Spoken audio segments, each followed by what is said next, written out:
আসসালামু আলাইকুম। আর অল্প কয়েক ঘন্টা পরেই বাংলাদেশের জাতীয় সংসদ নির্বাচনের ভোট গ্রহণ শুরু হবে। আগামীকালকে যারাই ভোট দিতে যাবেন, ইতিমধ্যেই হয়তোবা মনস্থির করে ফেলেছেন, মনে মনে সিদ্ধান্ত নিয়ে ফেলেছেন, কোন মার্কাতে ভোট দিবেন, কাকে ভোট দিবেন, হাতে ভোট দিবেন নাকি নাতে ভোট দিবেন।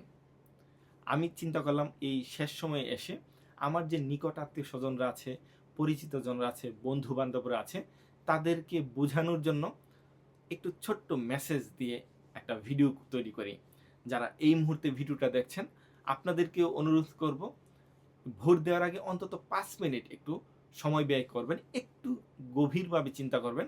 আপনি যেই মার্কাতে ভোট দিতে চাচ্ছেন, ওই মার্কাকে যে প্রতিনিধিত্ব করছে আপনার এলাকায়, ওই ব্যক্তি যদি নির্বাচিত হয়, তাহলে কি আপনার এলাকার জন্য কল্যাণ বয়ে আনবে কিনা, সে দেশের জন্য কল্যাণ বয়ে আনবে কিনা।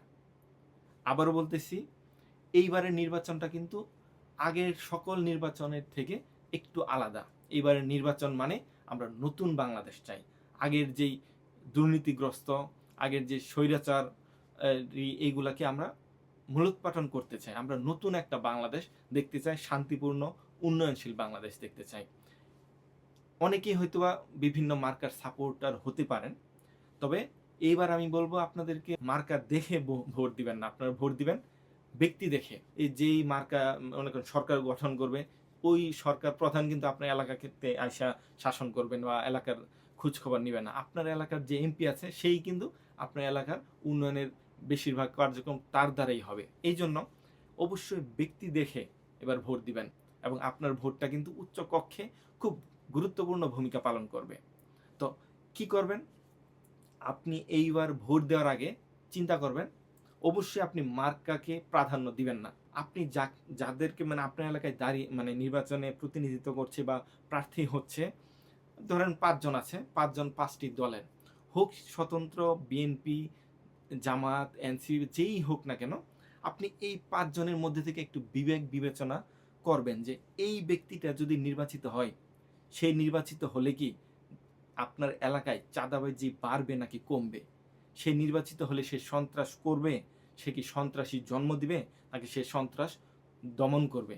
সেই যদি নির্বাচিত হয়, আপনার এলাকায় কি মাদকের যেই আস্তানা, এগুলো কি বাড়বে, না মাদক সে মুক্ত সমাজ গড়বে? সে যদি নির্বাচিত হয়, সে কি অসহায় মানুষদের উপর জুলুম করবে নাকি সে অসহায়ের পাশে দাঁড়াবে? আপনি যাকে ভোট দিতে চাচ্ছেন, এই যে ৫-৬ জন দাঁড়িয়েছে, তাদের মধ্য থেকে আপনি কাকে ভোট দিলে সে যদি নির্বাচিত হয়, তার সামনে আপনি আপনার যে সমস্যার কথা সরাসরি গিয়ে বলতে পারবেন, এমন একটা ভালো মানুষ। প্রত্যেকটা আসন থেকে যদি শুধু ভালো মানুষ যায়, হতে পারে সেটা বিএনপি, হতে পারে জামাত, হতে পারে এনসিপি, হতে পারে স্বতন্ত্র। শুধু আমরা চাই সংসদে ভালো মানুষগুলা যাক। শুধু একটা দল জামাত সরকার গঠন করুক, জামাতে সব জিতুক, এটা আমরা চাই না। শুধু বিএনপি সব জিতুক, এটা আমরা চাই না। আমরা চাই প্রত্যেকটা আসনের সবচেয়ে ভালো ব্যক্তিটা যাক। জামাত হইতে পারে, বিএনপি হইতে পারে, এনসিপি হইতে পারে, মানে সবচেয়ে ভালো ব্যক্তিটা যদি আপনার সংসদে যায়, তারা কিন্তু দেশের জন্য কাজ করবে।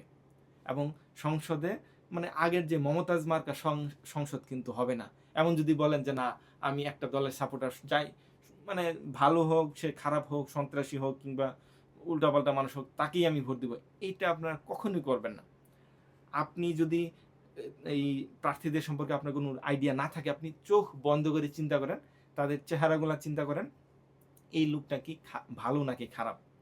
তার যে চেলাপেলা আছে বা তার সাঙ্গপাঙ্গ আছে, সে যদি নির্বাচিত হয়, তার সাঙ্গপাঙ্গগুলা কি আপনার এলাকায় কি ত্রাসের রাজত্ব কায়েম করবে কিনা, তারা কি সন্ত্রাসী করবে কিনা, তারা কি চাঁদাবাজি করবে কিনা, এইগুলা একটু বিবেক খাটিয়ে চিন্তা করবেন।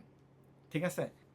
আপনাকে যদি কেউ হুমকি দেয় যে তাকে আপনার ভোট দিতেই হবে, তাকে আপনি ভোট দিবেন না, এবং তাকে আপনি প্রকাশ করবেন না যে আপনি তাকে ভোট দিচ্ছেন না। আপনি সবার সাথেই হা-বুদক মনোভাব মানে প্রকাশ করবেন। যারা, আমি এই মুহূর্তে কাদেরকে বলতেছি, যারা অরাজনৈতিক ব্যক্তি আছেন বা বিশেষ করে মহিলা আছেন, আপনাদেরকে বলবো, আপনাদেরকে কেউ যদি টাকা দেয় বা হুমকি দেয় যে আপনাকে ভোট দিতে হবে, অমুক মার্কায় ভোট দিতে হবে, আপনি জাস্ট একটু নীরবতা পালন করবেন। যদি টাকা দেয়, টাকা নিবেনও, সে যেন বুঝে যে তার মার্কাতে আপনি দিবেন, যে তাকে আমি কথা দিয়েছি এই জন্য তাকে দিতে হবে না। আপনাকে যদি কেউ হুমকি দেয় ওই মার্কাতে ভোট দিতে হবে, আপনি তাকে সবার আগে তাকে বয়কট করবেন যদি কেউ হুমকি দেয়। আপনি তো ওই হুমকি তাদের সাথে পারবেন না। আপনি করবেন কি, ভোটের মাধ্যমে তাকে জবাব দিবেন। ঠিক আছে, আপনি ভোট নীরবে একদম আওয়াজ, মানে কোনো আওয়াজ হবে না, আপনি নীরবে ভোট দিয়ে আসবেন। সবচেয়ে যোগ্য যে ব্যক্তি আছে আপনার এলাকায় ওই মার্কাতে ভোট দিবেন। হতে পারে ধানের শীষ, হতে পারে দাঁড়িপাল্লা, হতে পারে শাপলা, হতে পারে স্বতন্ত্র, যে কোনো একটা মার্কা, এবং ভালো ব্যক্তিকে দিবেন। আর সর্বশেষ বলতেছি, যেই নতুন বাংলাদেশ গড়তে গেলে আপনাদেরকে কিন্তু আরেকটা ভোট দিতে হবে, সেখানে হ্যাঁ অথবা না গণভোটে। অবশ্যই নতুন বাংলাদেশ যদি চান, দুর্নীতিমুক্ত এবং আগের যেই ব্যবস্থা সেটাকে বিলুপ্ত করতে চান, অবশ্যই হাতে ভোট দিবেন।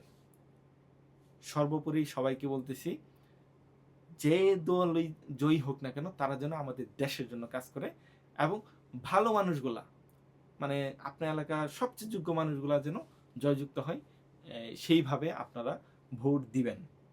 সর্বোপরি আগামীকালকে নির্বাচনের পরে বাংলাদেশের সবকিছু শান্তশিষ্ট হোক, বাংলাদেশের উন্নয়নে তারা কাজ করুক, এই কামনা করছি। বাংলাদেশের জন্য, বাংলাদেশের মানুষের জন্য, সবার জন্য শুভকামনা রইল। সবাই ভালো থাকবেন, সুস্থ থাকবেন। আল্লাহ হাফেজ।